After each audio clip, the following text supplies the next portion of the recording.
Welcome to the Power Tribe Network. Just Keep Living to me now means I get it. And one of the things about Just Keep Living is that I wanted to have a place where people would feel safe. It really isn't enough to be right. You have to be effective. And you'll learn that the more breaths that you take, the more grace that you're given, the more opportunities that you have to just keep living. Just Keep Living with Marva Hanks. This is Marva Hanks at Just Keep Living. I get to have a wonderful conversation with a new friend, Mary Elizabeth Harrison. We talk about things around our journey with autism and our adult children. Join us in this conversation as we begin live. You have me at a bit of a disadvantage because you had a chance to Google search me. I did not have the same information. Other than we belong to the same unlikely fraternity with having a child with autism. Yes. Let me introduce myself. I am the real Mary Elizabeth, author and creator of this book, 5 Secrets to Controlling Your Child's Autistic Meltdowns. Wow. The reason I wrote this book, it's because I have a 19-year-old son. His name is Jules. He's a very gifted pianist, musical prodigy. Mm-hmm. He has been prone to meltdowns when he doesn't get what he wants when he wants it. And I have sought the advice of many people over the past 18, 17 years. And I've had, ABA therapists. I've done a lot of alternative interventions for him. And some things work, to be honest, Marva, and some things just didn't. And I threw out what didn't. And in my book, I talked about what worked and why.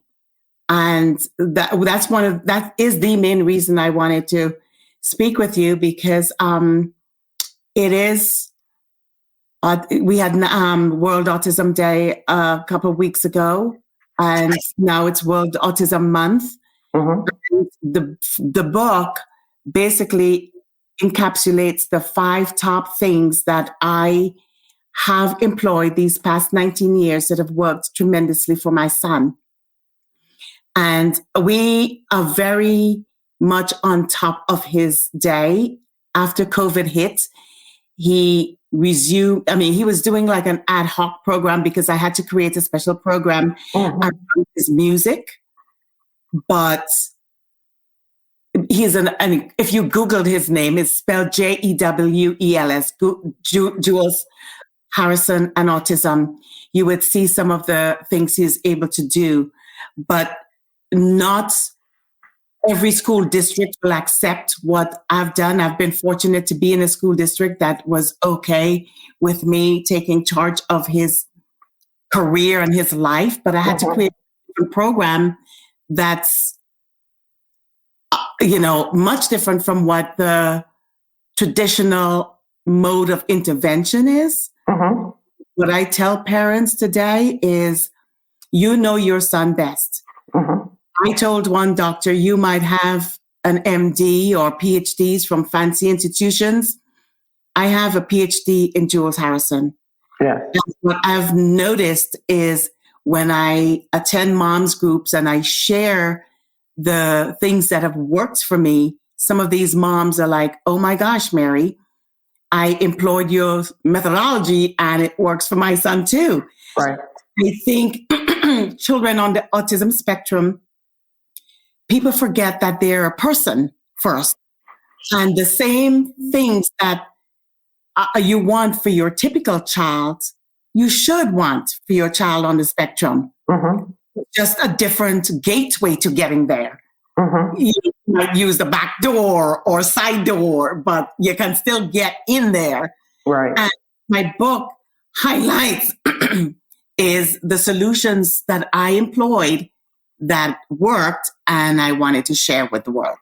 I'm glad that you brought all those up. Those were so many highlights as you were talking along our journey too. So I want to say, I'm not sure if you're married, but on our journey, also with my husband, and then I say our team, right? Mhm. Because you have to have a team of therapist specialists to help you implement the different strategies or helps supports modifications that you need for your child to be successful. So I wanted to ask about your nucleus family. So if you're married and if you have other children, because that was also a support for me.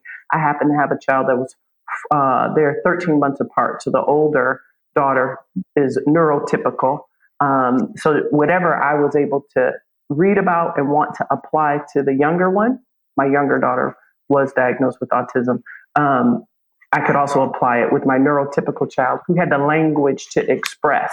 This feels uncomfortable. This is, where it feels great, or along the line, so that I could make adjustments. So tell me about your family, and then how you came about recognizing that something was special about Jules. I'm glad you used the word special, because I have been told and asked, what's wrong with your son? He's different. What's wrong? And that word used to gnaw at me. Mm-hmm. It's, God didn't make anything that is to be disposed of.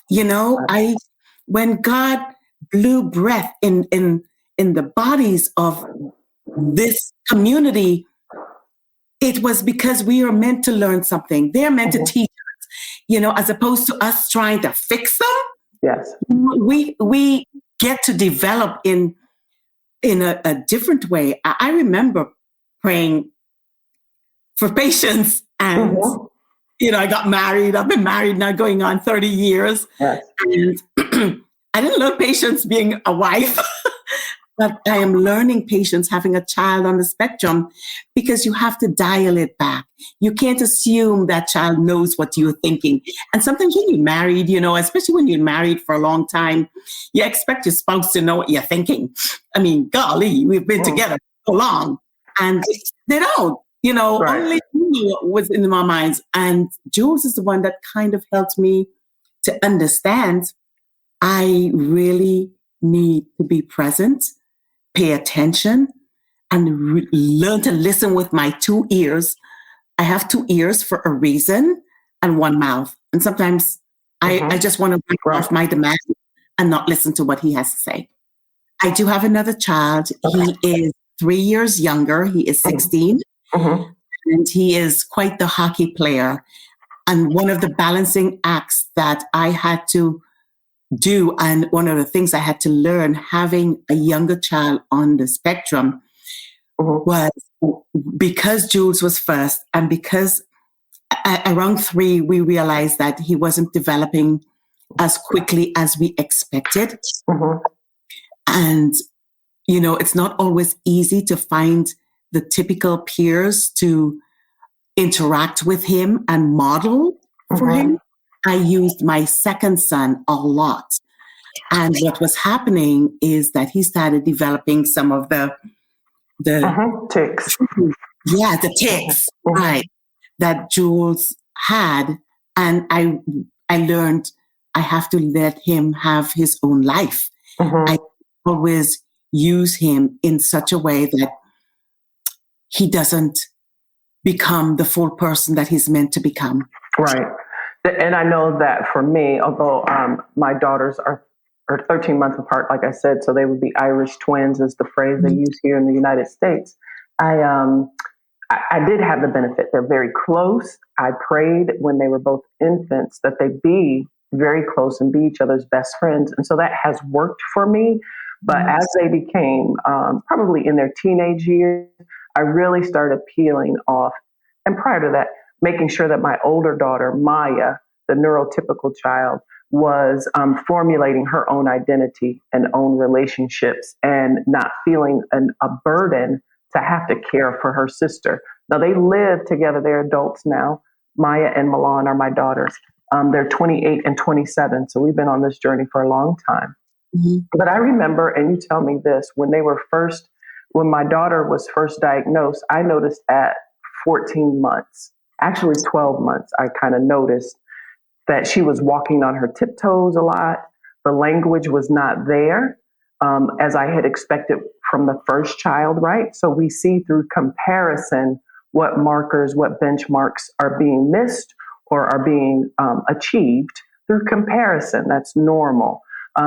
That she had lack of language didn't really concern me so much. I just assumed that the older child was speaking often and answering for the younger one. Mm-hmm. And in my own life, I had a younger brother, 2 years younger than me, that would happen often. He came into his language later. So I thought that was quote unquote normal for our life situation. It wasn't until we had a coworker's child come back into town. So we're in sports. And so seasonally, we'd have a specific peer group that would come back and engage. So we had ready-made play groups and things like that. And there was a marked contrast difference between the language of a child they were mere months apart versus the 13 months apart. And that's where I knew, I was like, I need to go get her checked out. And having access to the best and finest physicians, our pediatrician was at Stanford Hospital in California. He, God bless him, Dr. Green, there was so little information about autism and how to thrive beyond the label that he really did not wish that for me. But because, I always had a relationship with God, that I knew that I could get through it with his help. As you may know and have experienced, there's challenges, not just with you trying to be the best parent to steward your child. It also puts extra pressures on your marriage relationship, right? So that, you learn not just patience from that child, but you learn forgiveness, grace, roles. As one parent may take more of a lead in managing the educational path of your child that's, been specially created, and we've yet to discover all their gifts and talents under the spectrum of autism. It puts some stressors on marriages. So, there's an 80% divorce rate for families with kids of autism. So you add that on to the family that's managing, I don't even want to say deal with, that's doing life and doing this journey with these kids. But I'm so grateful that there's more knowledge.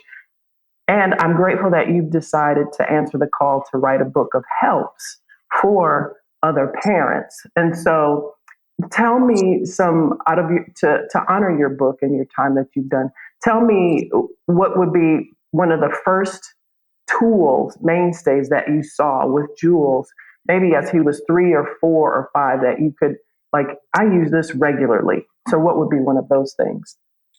I use time management, which is the first thing in my book. Mm-hmm. Every single day, from the time he gets up, I let Jules know this is what to be expected of your day. Mm-hmm. And if he knows what his day it looks like, the things he has to do and the things that he has a choice in doing, that is, it just sets him up for a good day. Mm-hmm. Dilemma is on the weekends, we tend to go, oh, it's the weekend. Let's, get off that time management schedule. And it doesn't work. So I've had to go back to it. Mm-hmm. And interesting that you said Melania is your second child. Milan. Mm-hmm. Okay. And who is special needs, who has some... The autism, I don't even know how comfortable you are using the autism word. Challenges, yeah. She doesn't identify with autism anymore. Okay. So she has the language and the comprehension to express that. But it is a part of our story, and she's very well aware of that. I have a friend who mentioned to me, why do you use the A word, Mary? Mm. And I said, because it is who he is. Yes. My son was diagnosed as low-functioning autism, mm-hmm. and I don't accept a diagnosis because it's God who gives the prognosis, and it's God who created and molded my path so that I could step forward in faith. But Jules is my first child. Yes. I had my first child later on in life, and I am from the Caribbean, mm-hmm. and certain things that kids do naturally in America, in being raised on an island where reverence for an adult is incredible. that you never look an adult in the eye. You know what I mean? Whereas in America, you expected that eye contact. So For when sure. Jules did not give me the eye contact, I didn't think it a big deal because I know Culturally. socially it's not, it didn't gel with how I was raised. But then my mother-in-law was a reading therapist, and she says he is able to sound out certain words, but does he even comprehend what he is reading? The bird flies. I mean, he can read it, the bird flies, but he didn't understand what's flying and how is bird different from a cat, or you know what I'm saying? A lot of gaps that he had. But being my first child, I just thought, it'll come. Right. When others started, like when we'd go out to restaurants as a family and Jules would line up the little cars and do certain things that are associated with autism, I didn't even think of that word. It just never registered that my child could have autism. So very much like you thought he would just grow into, Milan would just grow into neurotypical behavior. And everything would be fine. And that didn't happen. So he got into the Birth to Three program because of lack of eye contact and lack of spontaneous language. And Birth to Three at that time didn't want to tell me about autism. I didn't learn that until he went into the preschool setting and learned that my son has autism. I was moved from one path that I thought I was going to be on to a totally different path.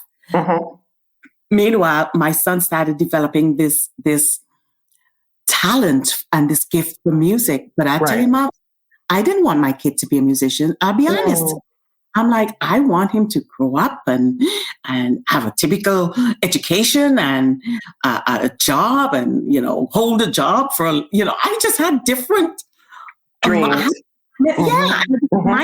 I mean, now I am in a totally different space of my life. And even the dreams that I had for my typical child are different because I'm looking at the education that we have, and our education is really to have an employee, and then the employee is to just do what you're expected to do and, check your marks. And, it's like creativity. I want my son to be creative. And God was showing me that my son was creative with the music, and I didn't want to appreciate it.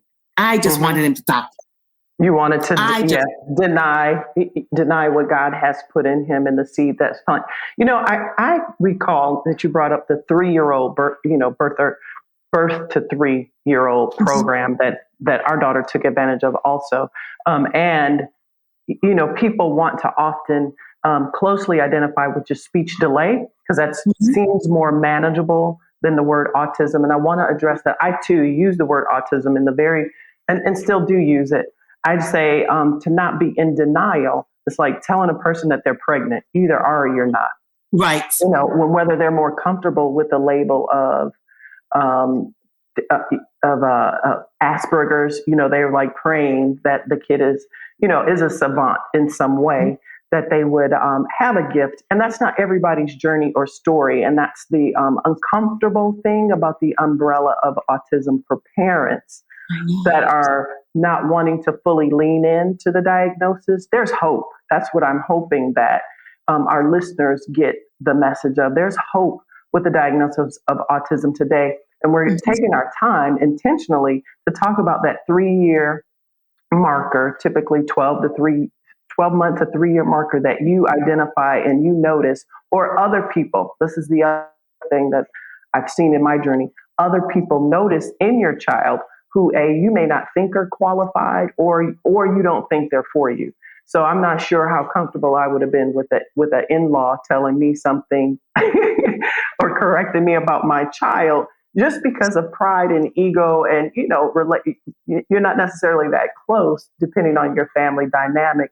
But having been, so this is the thing, right? Once you have credibility in something, and you start visiting other classrooms, you can see the kids that are on the spectrum. And you can be that voice, you can be that prophet, not a negative prophet, but you can go and give that parent like, I think because this was going on with my child that could use supports and prompts, in this area without it being, without it being a death sentence. It's almost like people say, why do you use autism like it's associated with cancer? There's also hope with cancer today too, right? So we don't have to be afraid of those labels. So I'm glad that you brought that up because people need to know that there's hope with autism, depending on the spectrum. Even if they're low functioning, there's just different, there's going to be a different pace to which they may reach standards and benchmarks.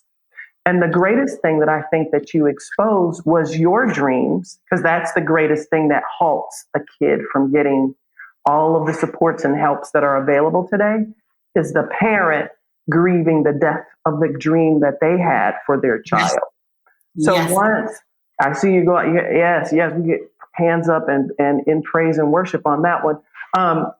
Because once you get yourself out of the way, right, or get your head up out of the sand, you can put your eyes up. And we know on a spiritual, put your eyes up and look to the one who can bring you help.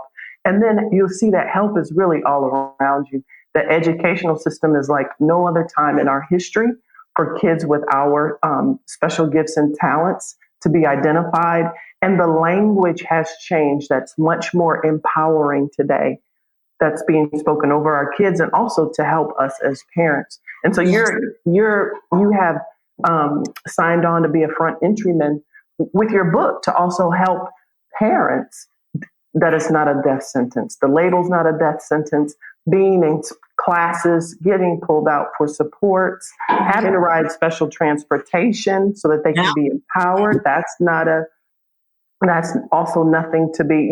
You really address shame, guilt, and embarrassment on this journey with your child, right?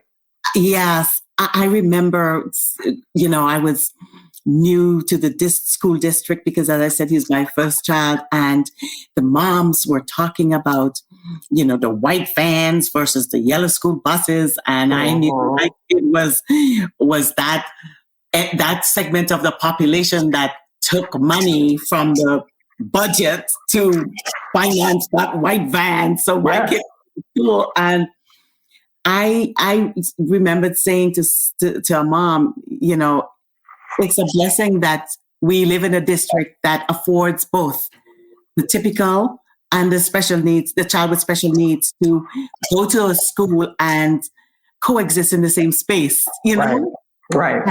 The other thing that it will do once you get involved with those conversations, and you said some other things too that are important for parents with these kids, is to get involved, to stay involved, right? Stay involved with your community. Right. Let them know that you're there, but it also will empower you with other skill sets. So you often find yourself becoming the primary advocate for your child in these meetings, which can be very intimidating. So those parents that are not experiencing the modifications that we need for our children, they don't appreciate that $70,000 tag that goes towards our kid in the public school district. So what it does is make you become a more involved citizen. And so I know that it took me on an unexpected path for my own child, because we had moved from a great support pioneering system in California in the Bay Area back to my hometown. And then they didn't have any of the programs that were forward thinking, forward reaching in my school district that I had graduated from, that my mom had graduated from. So we had history there, right? Mm-hmm. But I got involved and ran for a school board seat and won, and sat on the financial committee. So I could see the dollars that were per butt in seat for kid. Yep. And I made no bones about it. And it was shame on them at the time that they didn't have the center program that my child needed, and she had to be bussed out of the district. It made a stance in my community, but also it was vocal. So I'm a walking billboard and proponent of get involved with your school district before you have a whole lot of commentary to say, because you really don't know unless you're going to the meetings, go to the school board meetings to be involved. And a higher calling, if you can, is to get involved, run for a school board seat or city council seat, be a part of pushing those dollars towards different programs. So as you know, as that story has a great ending, our district, because I said the population is growing, it's not getting smaller. Exactly. This population is growing, it's not getting smaller. But what was a benefit of us being involved there? Because then we moved out of state again, 2 years there, served there, and they have a center program. So now they attract from other districts into their community, which benefits that population of kids so they can be a magnet and a help. So it makes you get involved and you learn managerial skills, you learn managing skills, executive skills, I say, like no other. And those skills with time management being the first one, those are executive skills that kids are taught early on in high school, their freshman year. So that you have to get it earlier for our kids. That's not a disadvantage. They're really kind of ahead of the game, is that they have to manage their time in a way so that they avoid any unexpected hiccups throughout their day. Right. They know how to manage those. So who's been the greatest ally for you on your journey with Jules in the school district? Has it been a principal, a physician, a therapist? I think they're different at different parts of his life, but the person who's been with him the longest was his piano teacher. She is 26 years, Juilliard, and she recognized his gifts. But, she's still very much involved in his life. And when did he start taking piano? He started taking like music therapy, like 2.5, 3, and formal piano lessons by the time he was 4. Because, as I said, I made a comment at a PPT and I said, music is nice, but it's not important. I mean, I was just like, and there was a piano teacher who heard me. And I will never forget this as long as I live. He looked at me and our eyes locked. And at that moment, I felt convicted. Because here is this he's a piano teacher trying to teach the importance of the arts. And there's this mom in this PPT wanting to squeeze the music out of her child because I wanted my own dream to come true. And you needed to become woke to the importance of music to the world, in the world, and how that would launch your child into another stratosphere of awareness. But mom had to become woke first. That's okay. Yeah. And I woke up and Karen Nissenson, she's the founder of Arts for Healing in our area. She said, what are you doing trying to squash this gift? And Jules was like 3.5. And I said to her, and I started to cry. I said, God, give me a lemon, Karen, because I lost 5 pregnancies before Jules. And I just was sure that God was going to give me my dream. She said, look at me. Don't you dare say that. Don't you ever say that. And it took me a while to realize, that is a gift. It is Jules, a gift.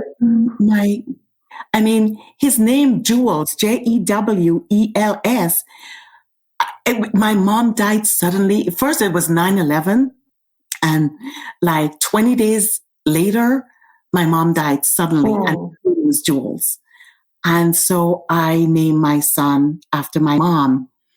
And Karen, the teacher, said to me, God gave you a jewel. And she says, his name is spelled like jewelry, jewel, jewel, precious. She says, that's what God gave you, a jewel, a gem, a precious stone. And it just seems like it's in the rough right now. But your job is to help polish it and make the jewel shine the brilliance it's meant to shine. I didn't say it quite like that, but the way she said it, that's how I got it. I related it. And I would tell you, talking about a paradigm shift, it was the day of a paradigm shift. And I realized if this child has this incredible gift, I can't not use it for greater glory. I just can't not use it. That's good. I know when leading meetings, because as a parent of these kids and your kid, we'll talk about the shift out of the public school system into like graduation.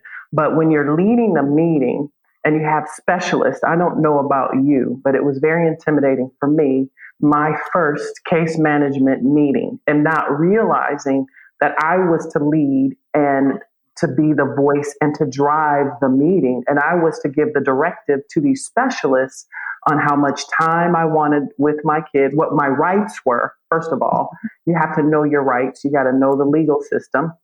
And it doesn't really vary from state to state. Application may vary, but when you get a rock solid individual education plan, as we know, as an IEP, or under that umbrella, there's very different variations depending on your child's diagnosis, but we're talking about autism, how powerful that can be.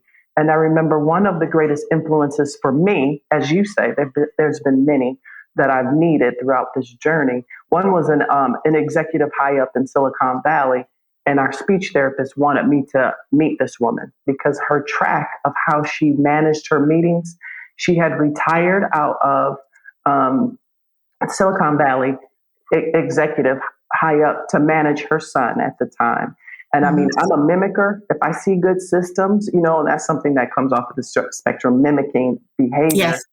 And she just, in a binder, she had 6 weeks goals strategized out at home in the classroom, and the different specialists that were coming in, the speech therapist, the occupational therapist, the behavioralist, when they come in. And then you have the case management worker that's there to make sure legally everyone is executing what they should in the classroom and in home. So if you're dealing with all of those entities as a stay-at-home mom, I was educated, college educated, and some grad school, but that can be very intimidating and overwhelming for a parent. It's not necessarily the mom all the time. Sometimes it's a single dad. And we've talked about the stressors that happen in our particular population of marriages. So oftentimes it's one parent doing this meeting and leading it together. But that was so beneficial to me to see how that executive ran her son's life, and that there were expected goals every 6 weeks that they were making. That's incredible. You're listening to Just Keep Living with Marva Hanks. My background is a little different. I do have an MBA from Columbia University. But I manage projects. I didn't manage processes and people.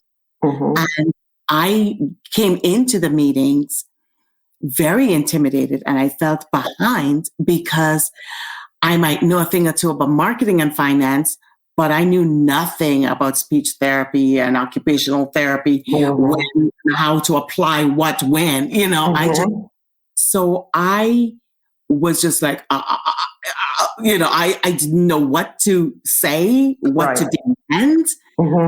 It took me a while to get going. And again, this music teacher said, well, she not only had 5 kids, but she had seen all kids all over the spectrum, from highest functioning to not. And she knew exactly where my son fell, but she didn't believe in labeling a high versus a low. She's like, the son is where the son is, and go from where he is and get to where you need him to be so he can function. So she basically helped me, just like your friend in Silicon Valley, give me a roadmap.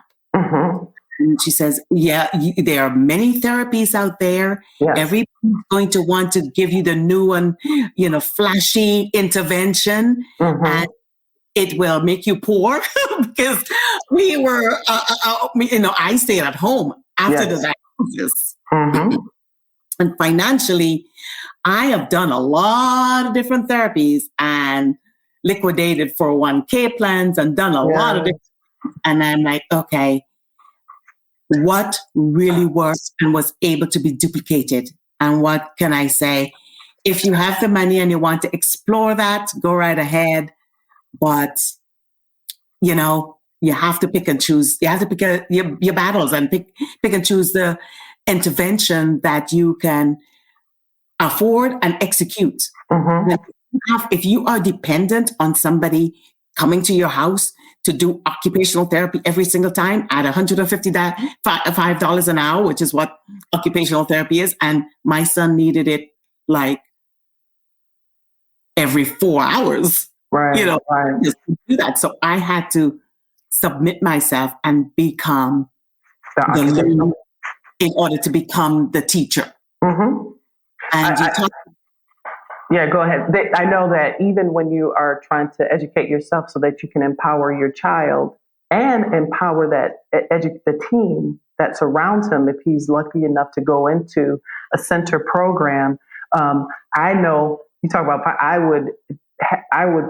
had paid for my elementary school teachers that were going to touch my daughter to go to the conferences at that time, and I'm so grateful for a principal that would allow me to do that. And more grateful, let me say, for a husband that would be willing to also let us, direct resources that way too. People don't understand that if you can't get in-home help, then it's almost like if that kid is not staying in that streamlined rhythm of what they've learned in school, what they're getting from the occupational therapist, the speech therapist, it has to be imitated and locked down and secured at home too, which can be also another drain of energy towards that parent.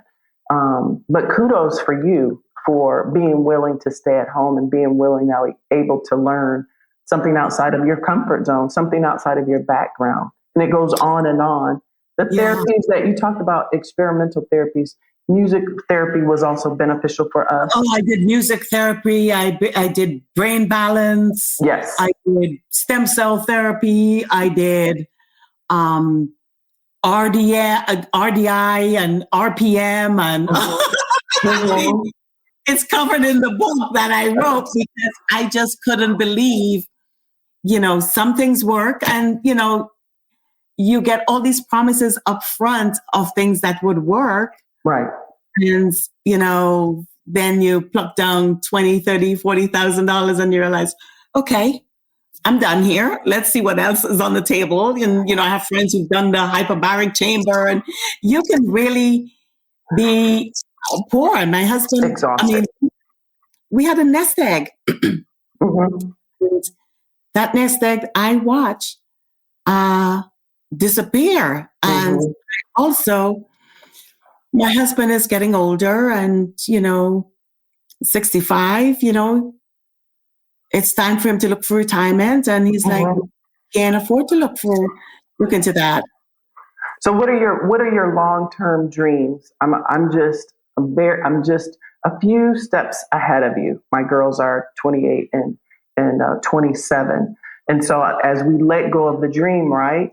But also it just gets replaced. It's a dream deferred, I would say, or gets modified in the hands of the father. Right. So those dreams shift. So we modified my daughter's college experience. So knowing that we had the foundation of her executive skills, like she needed to make goals every 6 weeks, we went certification-based learning for her.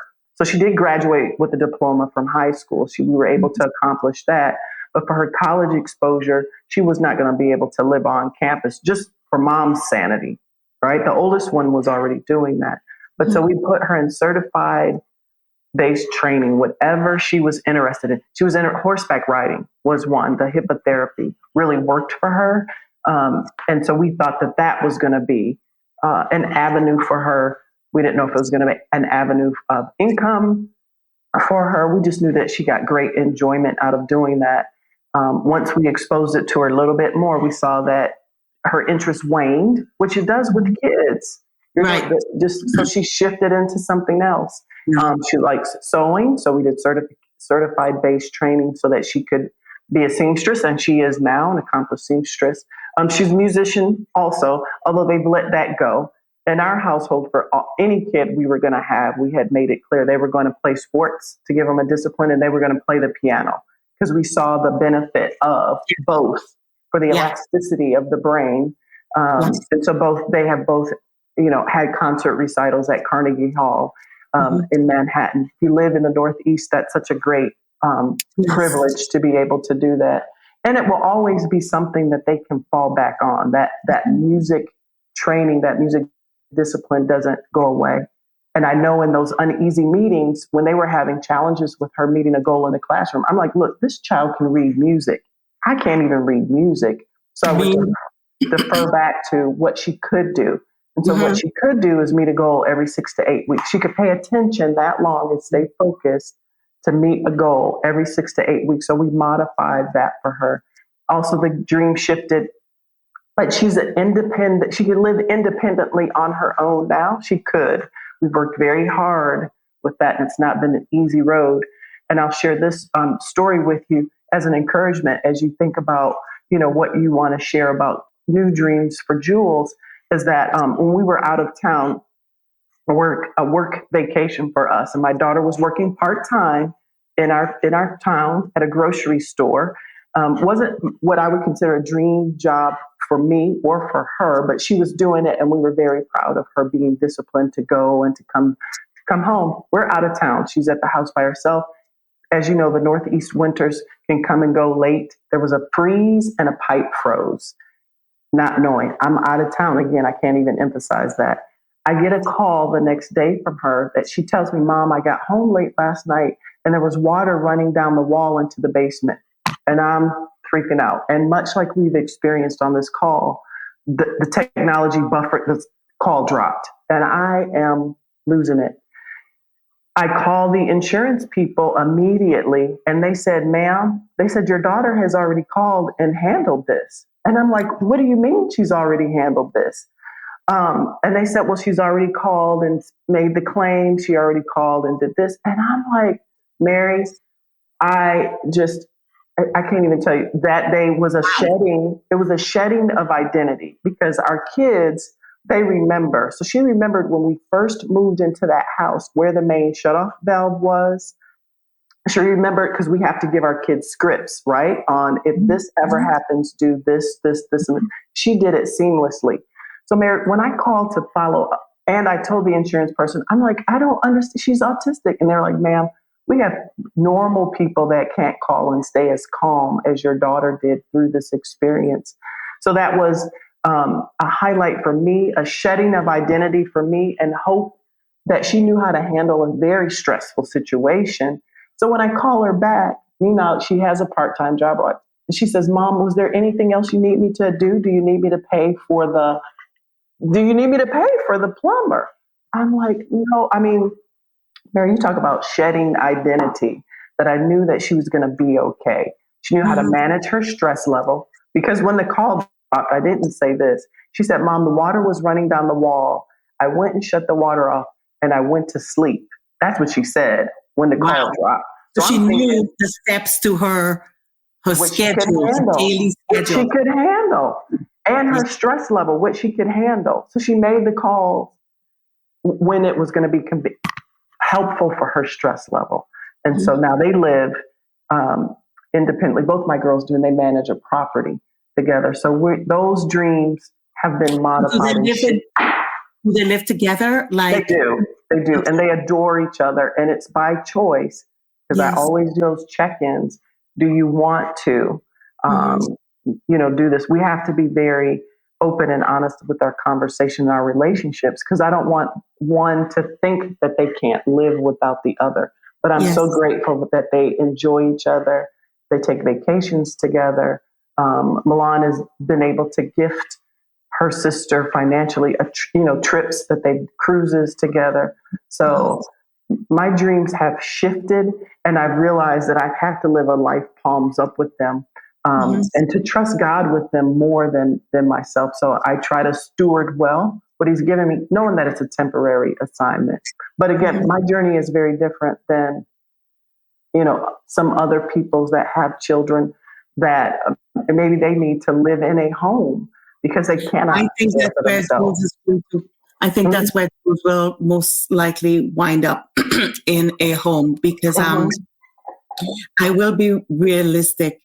Even though he is an incredible musician and can wow an audience, the basic, and even though we're working on the daily activities for life, the life skill, he would not be able to be independent. My son, if there was a house on fire, he would know to get out, but that's about it. Okay. He would know to call. Your daughter is, that is just incredible what she do. And my son isn't there.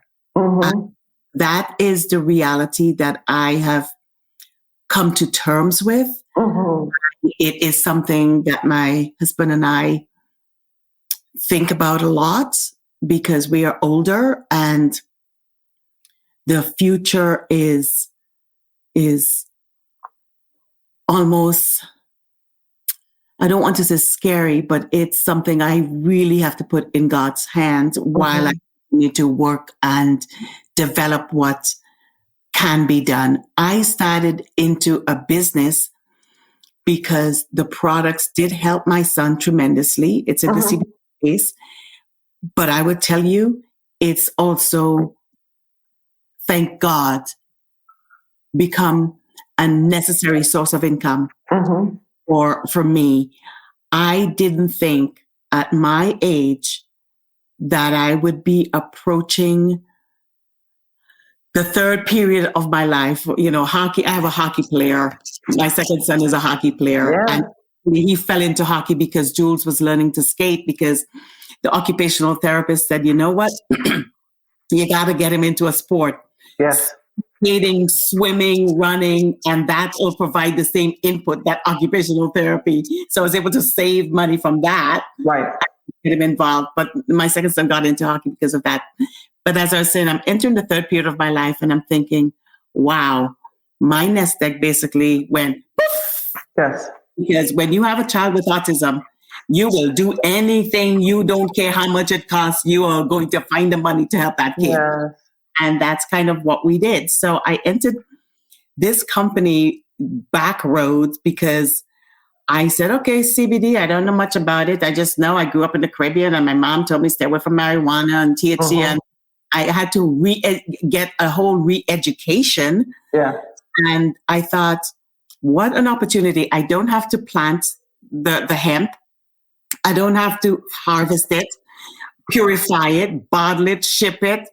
I join a network of other moms like me, and we're able to just share what the products do and market it, and all the negative nuances associated with having a business. And I will tell you, I worked in brand management. I have worked for Unilever, Revlon, Clinique.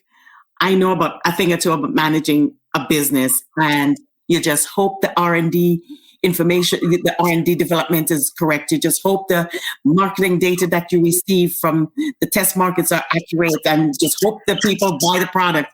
This company first looks at the need, and it's with LaCour Enterprises. They look at the needs. What are the 5 things that affect America? Sleep, anxiety, depression, and they just went down, weight, wellness, etc., and anti-aging for women. And they developed these products. And I'm a part of this network. And I have to tell you, every time, because it's a new experience for me, every time I think of giving up, I'm not going to make my numbers this month, a miracle happens. And I see how the products help other people and how it's affecting my financial wellness. And that's realistic. You cannot live today without a second, sometimes a third income. Warren Buffett said, if you only have one income source, you're a paycheck away from being poor. you know, and this opportunity with the company that I'm affiliated with is so incredible for me that it pushes me forward, and while simultaneously working with my child. And somebody mentioned to me yesterday, geez, you entering your 60s pretty soon. And I said, I'm in the best space of my life and place that I've ever been. Amen. You know, I think I am the happiest that I've ever been. And I've come to terms with Jules's autism. I've come to terms with the fact that he probably will not be independent. I look at what his gifts are, and that's where I am going with this. And that's why one of the reasons I wanted to write the book is how different aspects, you know, I talked about monitoring technology because Jules's brain, he can't be on a device for more than an hour and a half a day. iPhone, the iPads, they do something to his brain. And I look at, when I go to a restaurant, Marva, and I see a family of 4, what is everybody doing? On their devices. On their devices. And with Jules, you can't do that. You're forced to interact. So then you have to become creative. You know, I create puzzles so he doesn't resort to wanting a device. There's a table downstairs. When he's bored, he can sit and work out on a puzzle for like an hour. Right. That's, you know, and he's thinking, and he's not needing something to stimulate him. I talked about the outside, and I created a path around my house so he can ride his bike around the house, or walking outside, getting the vitamin D as opposed to being indoors all day long. So when I talked about managing the programs that I've highlighted in my book, it's all the things that not only work for my son or members of the special needs community, it works for everybody.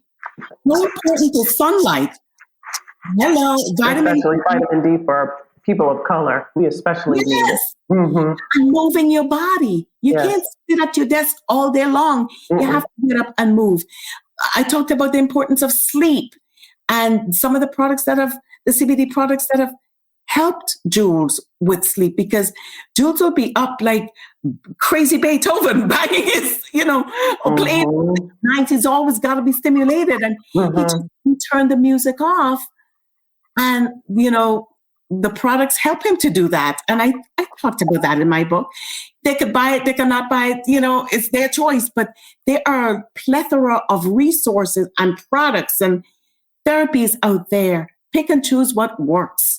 Right. For you and run with it, So at the end of our hour, and I hope this isn't the last time that we get together, I want you to say the name of the business that you started again, kind of clearly. We had a little buffering situation. So say the name of the business and then say the name of the book again so that our listeners can Google search and find and get involved and possibly get the support that they need. The business I started is in Jules's name, is Jules, JEWELS .livelabsnow.com. That's the business. That's in his name. The hope is that I will have the resources available so that when I'm gone, there is something here. My son is not going to be totally dependent on the state for aid and, or housing. That's the business I started, jules.livelabsnow.com. And that is a wellness business. It's a wellness, health and wellness space. The book that I wrote, it's on Facebook, The Real Mary Elizabeth. And it's a page on Facebook, The Real Mary Elizabeth, that I created sharing all the things that have worked for me over the years, the importance of communication skills. One of the things I talked about is Jules he doesn't have the intraverbal skill that Milan has to communicate. I have this, it's a letter board where he picks up one letter at a time. In fact, we were on a track, as I said, his piano teacher is Juilliard trained. So we were doing classical, Beethoven, Chopin, Debussy, Yes. Tchaikovsky, Mozart, whatever. And Jules, through the RPM method, picking out one letter at a time, he told me, Mommy, I want to learn jazz. Now, I grew up with country gospel, country and Western. I don't know anything about jazz. Right. So in the Caribbean, I didn't even know about Bob Marley until I came to America, because I had a mom who was very religious, and all we listened to was country music and gospel country music. That was it. Okay. And then my son tells me, I want to learn jazz. And I'm like, jazz? Jazz? Be woke, Mom. Get woke. I know. That is the thing. This community wakes you up, Marva. They wake you up. So then I'm like, okay. So I called Karen, who was the classical teacher, and I said, do you know a good jazz teacher? And she's like, I got the right school for Jules. It's Lagand Music School, and they are in New Rochelle, or, I can't even remember. It's Lagand Music School in Westchester. Mm-hmm. And he met a man by the name of Rusty Cloud. And to this day, Rusty remains his jazz teacher. And Jules loves Duke Ellington. Again, that was an awakening for me, because all these jazz musicians, I might have heard the name, but I didn't know what, I wasn't familiar with the genre of music. I'll be honest. I was like, I was humbled. Mm-hmm. My autistic son wanted to learn, and he absolutely loves Duke Ellington's music. He can actually do a show on only Duke Ellington's music. Wow. African Flower, Caravan. You can go on and on and on. To have to even have the memory to know all of the chords and the nuances and all. Some people can't even pay attention that long. So to even see that be pulled out of him, to see that fruit of that gift. And he doesn't read. He doesn't read music. Wow. So he's all ear. It's all ear. That's so amazing. He has to listen to it, and he listened to big, like the orchestra pieces, Beethoven sonata and symphonies. Mm-hmm. He's pulling out the string components of an orchestra. Right. And sometimes the string component is not a piano; it's a violin, or right. A guitar. It's just, and he's able to find the right keys on the keyboard. And one of the things with the Meltdowns that I didn't mention in my book is when he gets frustrated, it's like he's hearing it in his head. Mm-hmm. And it's not coming out on the keys. And I'm like, okay, Jules, I can tell that his frustration is building. Mm-hmm. So when he destroys my piano by banging on it, I'm like, let's go outside. Mm-hmm. Take around the block. Take 10 blocks. Walk for 10. Mm-hmm. And then come back and try again. Mm-hmm. So have to be, if I had a caretaker doing all of that, I don't know that the caretaker will know how to intervene. Well, he has the greatest caretaker in you and your dependency upon God. So after we get off the show, I'm gonna pray specifically that you start to weave in the normal language of prayer that Jules needs to be dependent upon the Father to pull out more of that wonderful gift. Mm-hmm. I think God has not fully exposed to the world what his purpose is, right? And intentionality. Because, the very real fact that we have to deal with the parents of kids with special needs, but every parent has to deal with, is their sustainability after we're gone. Whether they're the Rockefellers or whether they're, the Flintstones around the corner, is that we all, as good parents, we're concerned about the sustainability of our children and how they will live on with our legacy, and even how much more precious, are our children to those of us that have lost, and had miscarriages. Right. How much more precious do our living children, our rainbow kids, become to us, and our dreams for them. But then we have to learn to trust God with them. I say it over and over. You will trust God more and more with Jules, but you also want to place in him a dependency on God for himself, because God's the one that planted that gift in him to be able to differentiate the different chords, the different strings, different basses, brass instruments, all of that. There's some wonderful resources. One I want to share with you and our other listeners too is I hope it's a blessing to you, is Teachers Pay Teachers, so that you have content that's going to be helpful for our community. Also, teachers need to know that and to pass that on to other teachers. It's called Teachers Pay Teachers. And it's the Etsy version for educators. And your materials would be in that educational space that you've created, prompts and supports to help Jules be able to communicate. TeachersPayTeachers.com. And it's set up just like an Etsy store, and you already have an e-business also. So you just make that, add your other materials that you're coming up with, your other gifting, the communication boards on that too. So I hope that's a blessing for you. Was there anything else on your heart that you wanted to share with the launching of your book, I Celebrate You? It's something that I never thought I would do. And the company that I work with, Live Labs, they saw leadership skills in me that I thought I had left behind in the corporate world. I want to encourage moms, especially those of us who have children on the spectrum and have decided to stay at home to be the main teacher, that there are other ways to earn an income. It's fantastically good. The company guarantees the product money 100% money back guarantee. But Live Labs really does offer individuals like me a very low risk to enter and low risk in terms of financial outlay of money to create wealth. I didn't even know. And somebody, when people hear the word MLM, they're like, oh.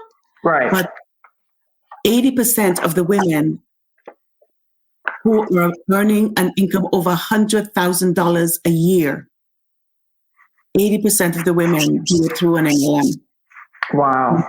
You have to find the right one. And I am grateful for Debbie and David Reeder, who created this program. They are believers. They are wonderful sources of knowledge and support. And the team, we all work together to help each other. And I am just very happy that the products that they create, managing blood sugar, my husband is on metformin, and you can take so many different, I'm not anti-medication, but you can get a supplement that works equally or better than a medication. I would encourage people to try a natural supplement that will only do the body good, because most of the medication, let's face it, they're manufactured in a lab with chemicals. Yes. And the one thing I like about the hemp CBD that Live Labs produces is it's a natural product. 89% of the bottle in the Hydro Pro, which people can't see, but 80% of that is pure CBD. You're not going to find a pure product. I mean, you could try for the price point, but Terry LaCour is a multi-billionaire in America, and he created the company, and it's the largest organic hemp farm in the United States.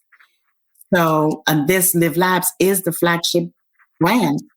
So women like me are set up for success from the get-go. So it's just a win-win situation. You would be helping your child, you'd be helping yourself, and financially you will gain some level of independence, because I'll be honest, I paid quite a bit of money off in credit card debts that I need to put, pay for all the therapies. So I love it. Thanks so much for being willing to share your story and also share what you've learned. More importantly, what you've learned through your challenge and your trauma, and that God hasn't left you alone, that out of unexpected soil came some wonderful fruits, especially for Jules, and out of you, And to Just Keep Living is the name of my show. And so I'm so grateful to have you on. As my father always used to tell me when I didn't understand something that was going on, and you surely couldn't tell me that I was not in the wrong line as it came to thinking that this would be a blessing, that autism would be a blessing in any way. But if I just keep living, I've come across my journey to, meet wonderful people like you and meet wonderful people that the Lord provided on my journey with my daughter, our family's journey with autism, and where we are today. And to know that everyone's autism story is different. There's not a one size fits all roadmap for success. But Mary Harrison, the real Mary Elizabeth. The real Mary Elizabeth. The real Mary Elizabeth. We can find you on Facebook and find out more about your products and more about Jules' story and what God is doing in your life. So I'm so grateful for this time together. Won't be the last time either. Thank you so much, Marva. Thank you. Thanks, everyone, for listening to Just Keep Living and my conversation with Mary Elizabeth Harrison. Everyone at some point in their lives will have to settle the matter of disappointment, whether in people or circumstances. Choose to receive His grace to influence your next step. Just keep living with Marva Hanks. Sign up and be a part of the team. Be a Podtron at Podtron.com. Thank you for listening to Podtron.